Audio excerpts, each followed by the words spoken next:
When you're used to a small office, privacy becomes an old-fashioned luxury. You learn who eats the leftover bagels, which drawer the staplers live in, and whose candy jar disappears fastest. The trade-off is intimacy. Colleagues become weather systems, predictable, sometimes stormy, but quickly read.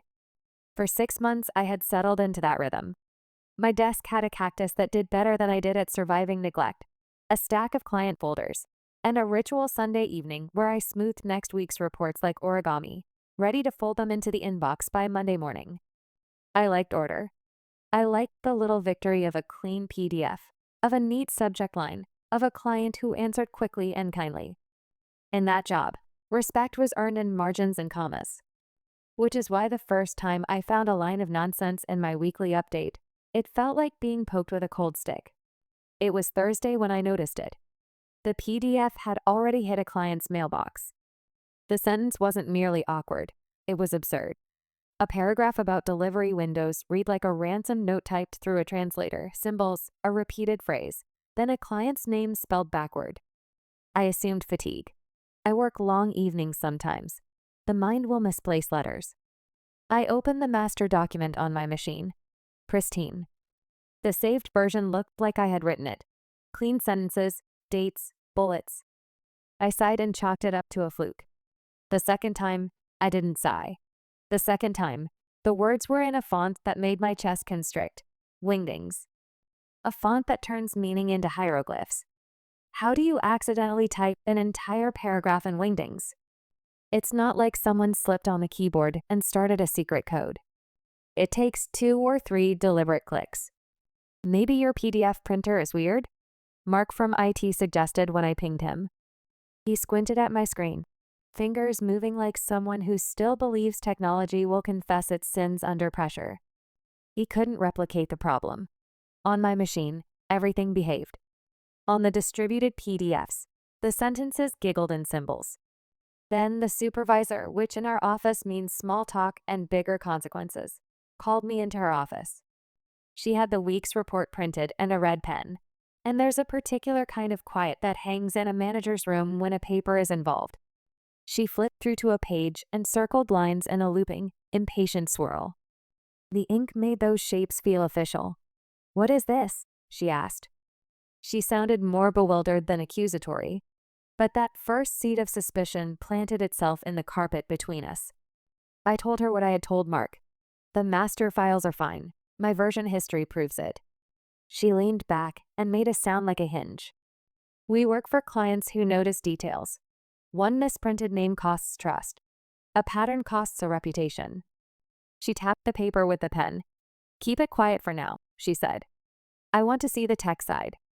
If something's wrong with our system, we need to know before we send anything else." Keeping it quiet was an odd pressure. It felt less like a secret and more like watching a bruise come to life. Between the lines at my desk and the hum of the copier, the office whispered. People offered sympathetic looks that never quite reached the eyes. In a place where your neighbors might take a free pen from your drawer, you felt watched in a way that made your palm small. We started small and technical. I exported PDFs in different ways, uploaded to different folders, printed from different desktops. Nothing predictable explained why a file would go out altered. There was always something between my hands and the final message, a fleeting space where words became odd. That's when my supervisor suggested the shared folder that logs edits. It sounds such a small solution, the kind of fetishized process nerds love. Version control, an audit trail, a list of usernames and timestamps. We set it up in a single afternoon. Drag, drop, grant access. Make it so every save leaves a fingerprint. In theory, this should have been the end of it. In practice, it was the beginning. A few hours after I uploaded my polished PDF, I watched, lingering near the communal printer for the first time in weeks, as the folder's activity feed flickered like a city map. There it was, a login under Stephanie's account. Stephanie, who sat 2 desks over from me, Stephanie who had been oddly cordial, who had complimented my last haircut, and who had, in casual conversation, mentioned how she thought promotions were a bit of a scramble. The timestamp read 10:42 a.m. The edit log recorded a slew of changes that would have taken time. Whole paragraphs highlighted, fonts changed, phrases replaced, and then the file saved. I felt the room tilt. It's an odd sensation to watch a record of someone's hand reach into what you thought was private. People stepped into the kitchen for coffee, and I felt like I'd stepped outside time. My supervisor was efficient in a way that felt like a blade. She printed the edit log, the timestamps, the before and after screenshots. We didn't make a scene. She sent an email to IT and HR with attachments labeled with precise language, tampering, unauthorized edits, review requested. The nice neighborly office gloved itself in formality overnight. HR came in with a woman named Laura who smelled faintly of lavender and authority. "We need to interview Stephanie," she said. Not confront her, the office said quietly. Interview. We all knew the difference. You interview to gather facts. You confront to start a war. Stephanie, when she sat down, looked smaller than she did at the lunch fridge. That's a liar's trick I've noticed once or twice in my life. People shrink into the space of their guilt, as if size and wrongdoing have an inverse relationship. She wore a soft gray sweater that could have been an apology. "Stephanie," Laura began, voice even, "we have logs that show edits made from your account to the client update. Would you like to explain?" Her answer came fast and wet. I wouldn't," she said, and then her voice split. She admitted that she had opened the file. Her hands, steepled on her lap, trembled as she explained. She said she was stressed. She said she thought I was angling for her job. She said she'd been hearing things in the hallway, that small talk had turned into stories about ambition, that someone joked I was her replacement, that she felt cornered and outmatched. I don't know what I wanted," she admitted. "I wanted to make a mistake that looked like mine so everyone could see I'm flustered too. I thought it would be a reset." There it was. Motive. And it was messy and mundane. Rage loves a good Shakespearean turn. Jealousy prefers a more domestic stage. Her edits had the look of someone who wanted to sabotage certainty, to reveal the workplace as a place of frailty and not competence. It was petty. It was human. It was dangerous. HR's face hardened, not in the melodramatic way you see in television, but in a thoroughness that was colder. "Tampering with client documents puts the company at risk," Laura said. "It risks our contracts, our relationships, and potentially legal exposure. This is not a small thing." Stephanie's apology, heart-shaped and awkward, was cataloged as something to consider. But even apologies have consequences when the ledger is balance-sensitive. The initial response was a formal write-up and placement on a performance improvement plan, a PIP with measurable milestones, not the theatrical hand-waving of earlier rumors. It felt like a drumbeat. The company was defending its work product, not merely punishing a person. In the days that followed, the office became brisker.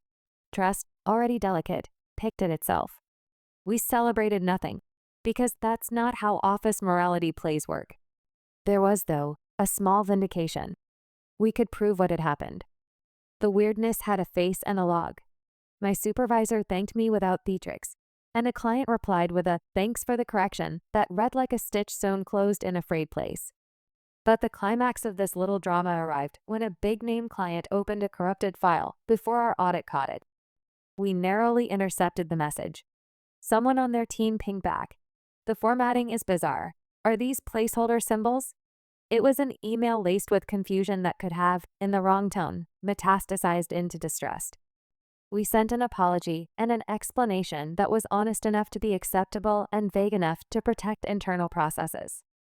HR threatened the word escalation. The sensation in our team was a mixture of near-miss adrenaline and shame. After the formalities, I bumped into Stephanie in the break room by the mug sink, both of us reaching for instant coffee like contestants in a slow, lopsided race. She looked like someone who had been through a storm and come out smelling faintly of regret. "I'm sorry," she said, and the word tumbled out like something she'd rehearsed and then found insufficient. "I was insecure. I shouldn't have done it. I was petty, and I'm sorry. I didn't think about the clients, about the team." I could have said many things, how pettiness has a way of swallowing people whole, how sabotage is a breach of an implicit social contract. But what I said was simpler and more honest. "I'm sorry you felt that way," I told her. "But this was dangerous. If a client had seen it, The fallout could have been worse. We have to hold people accountable. Saying those things felt like speaking in a courtroom where the jury is a mirror. Stephanie's apology was poor therapy, but proper legal hygiene. Over the next weeks, she participated in the PIP, logging entries like a person learning to walk again. Scheduled check-ins, documented tasks, required trainings. Some of the team softened. Others didn't. People are complicated that way. In the hum of cubicles, I watched her sometimes as she arrived early and left late, the posture of effort substituting for the posture of entitlement. There was an odd melancholy that clung to the office afterward that didn't evaporate with policy memos. We had closed the book on a sabotage, but the book's pages had been stained. Trust, once elbowed open, is awkward to refold. I noticed small changes. My keyboard was given a hair more space on the desk. Fewer people left their drawers unlocked, and the candy jar sustained a lid for the first time in years. Those are little measures, but they signal how people tidy their lives after a shock. The lesson, for me, was less triumph and more caution. Systems are good. Version history, edit logs, audit trails. These are not just IT fetishism. They are shields for reputation and for people who show up to do the right work. But systems alone are not the whole story. There was a deeper rot in the pattern that triggered Stephanie's behavior. Rumor, fear, a culture that sometimes made vulnerability feel like a weakness to hide. In the months after the incident, I started attending the optional team meetings about culture with more attention. We read documents, we practiced giving feedback, we rehearsed asking for help. That wasn't magic. It was glue. Stephanie's path did not explode into a melodramatic exit. She stayed and worked the plan. She kept her head down and sometimes made coffee for the team as if ritual could become redemption. I respected the effort. I also felt wary. Resentment is a quiet animal. It lives in the parts of us willing to forgive on paper, but not yet in the heart. If you asked me what I would have done differently, I'd say two things. Speak sooner and make it safer to speak. I had been a newcomer when the rumor mill mentioned promotions, and I had kept my head down in part because I didn't want to be the person who announced ambition. Maybe a different conversation early on. If you're worried about your role, let's talk and map steps. Might have loosened a knot before it tightened into sabotage. Maybe a team check-in that asked everyone how they were doing, not just how many deliverables they had, would have caught a quiet panic and offered help. In the end, the saga of wingdings and backward client names became a cautionary story we told quietly over coffee. We used it as a script in our onboarding. Look, we had an incident where someone tampered with files. We caught it because of the edit history.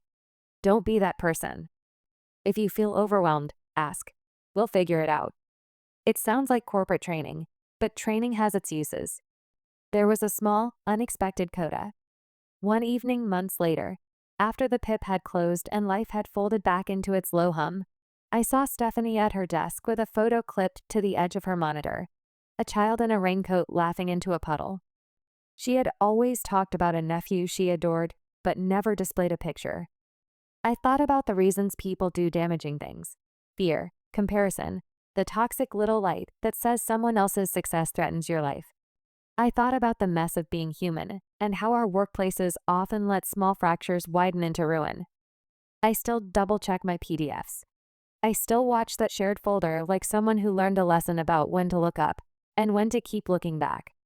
But the part I carry now is not just a checklist. It's a mild sorrow for Stephanie and a clearer sense of responsibility. To protect our clients, yes, but to build a culture where someone in a gray sweater can say, "I'm struggling," and be met with a handout, not a red pen. We patched the hole. The report system has a better lock. The edits are tracked automatically now, and someone from IT does a monthly audit. The cactus is still on my desk, stubbornly green. The office feels safer in the way that good fences do. Boundaries that keep products and people from tripping into dangerous places. But sometimes, when the email pings and the fluorescent lights hum, I remember the sound of a red pen circling nonsense and the way power can look like silence. Change happened. Trust returned slowly, in fits and starts. But perhaps the truest lesson was this: policies can deter sabotage, but empathy prevents it. If we'd been kinder, Maybe Stephanie would have asked for help instead of inventing a problem for me. Maybe not. Human nature keeps its own counsel. All we can do, professionally and personally, is keep better records and kinder hearts, because both are necessary to hold a workplace together.